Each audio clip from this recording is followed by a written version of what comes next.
Wait లాస్కి try చేస్తున్న ప్రతి ఒక్కరు గుర్తుపెట్టుకోవాల్సిన ఒక 3 విషయాలు చెప్తా. అయినా ఇది వెయిట్ లాస్ ఏంటి, ఫ్యాట్ లాస్ అని చెప్పి మైండ్లో మెంటల్గా ఫిక్స్ అయిపోయింది. ఫస్ట్ నెంబర్ 1, డైలీ వెయిట్ చూసుకోవడం.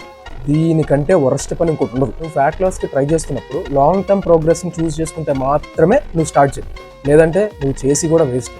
ఈ డైలీ వెయిట్ చూసుకోవడం అనేది చాలా డిసప్పాయింట్ చేస్తుంది అనమాట. వెయిట్ ఫ్లక్చుయేషన్స్ అనేవి చాలా కామన్. వెయిట్ ఫ్లక్చుయేషన్స్ అనేవి ఎందుకు ఉంటాయో నేను సెపరేట్ వీడియో తీసి నేను చూపిస్తా.